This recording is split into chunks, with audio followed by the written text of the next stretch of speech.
I'm running my first half marathon in 2 weeks, and I was just wondering if you had any suggestions, as someone who's run many marathons and half marathons, any suggestions on what to do in the lead up to that 2 weeks before the marathon, the Yeah. half marathon, that is. No, it's always a stressful time leading up to a race, especially if it is your first. The biggest thing I would say is deload. So 2 weeks typically before a half marathon is perfect. Gives you enough time to deload. So I would say if you've done your longest run being 18 to 20 k's before your race, I would say this week being 2 weeks out, you'd probably run 12 to 14. I think that's a good little feel good session. And then next week being the week before, you'd probably do 10 to 12 just to kind of keep the load up, but not overdoing it. Okay, well, that's good to know, 2 weeks out. So I was planning on running 16 this weekend because I only got 12 in the last weekend. Would you say that that's a good idea, or like what would you say in your opinion? Well, I think it's not going to jeopardize the run. But like if you were programming it and say essentially if you were programming it, you would do it. But in this case, in your circumstances, it would be fine. It would be one of those things that you would do it, you'd tick it off, you'd feel good. But I would expect that next week, being a week out, you'd probably only do 10 rather than 10 to 12. So just so you had that little bit less recover, a little bit more recovery to get through the race. So speaking of recovery, like what should I be doing in between now and the race to ensure my body is primed, like the athlete that it is? Of course, absolutely. And as an elite athlete, you got to look after your body as an athlete. So, I look, I'm an osteopath myself, so I think definitely some treatment wouldn't go astray. My calves do need the attention most weeks, so finding any niggles just to make you feel good, whether it's to loosen up the hips, get into the hip flexors, any sort of niggles, needling, those sort of things that can help. That way you just feel really good coming into race. And if you are going to do your long run now, I would say, yeah, double up on the treatments for the next couple of weeks.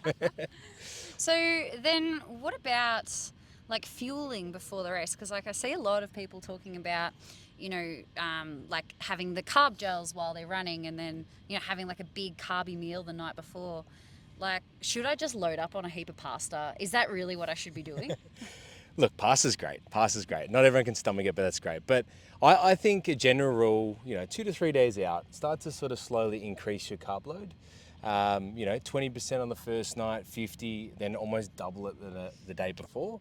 Oh, wow. But not to the point where you're smashing yourself with bowls of spaghetti like the night before. I would say try and have it at lunch and then taper off in the night. So you're not going to bed super super heavy. So that's kind of a really good way to sort of boost your carbs is just to eat probably a lot of rice, a lot of bagels, anything you've stomached well before. Just continue to eat it more. And in terms of gels, look, if you haven't tried gels, don't do it because it's one of those things you don't want on the day to have an incident where you where you have to run to the bathroom. Let's just say that. Oh, But God. yeah, That on would it. be me. That would be my life. But if you have tried them, stick to what works. 2 to 3 gels in your half marathon would be absolutely fine. And so, like, what should I expect after? Like, what? How help You me got a here. medal, you feel good. Like, am I? Like, I'm feeling good going into the race. I'm feeling probably the best I've run in a long time. I've had minimal injury in this lead up. It's been my best training block. Awesome. I'm feeling really confident, but a little part of me is a little bit nervous of what might happen after. So, I guess from your experience, like, do I need to be worried? Look, I think your biggest worry is that you're going to get addicted and you're going to run 10 more of these. That's probably what's going to happen. But no need to fear. If you fuel well and you have a good lead up and it sounds like you have, you're going to pull up sore. Of course you're going to pull up sore, but that's normal. You put your body under stress. So, take a few rest days after. Active recovery is always the best. Go for walks, but probably no running for, 4 to 5 days. Just let the body recover and then go for like a gentle jog later in the week just to flush out your legs a little bit. But you are going to be fine.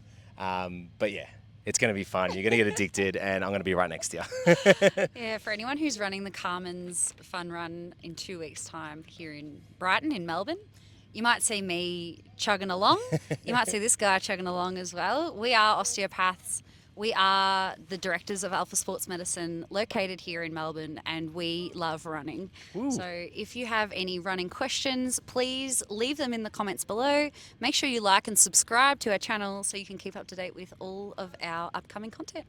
Thanks, Dr. Will. Thank you very much and good luck.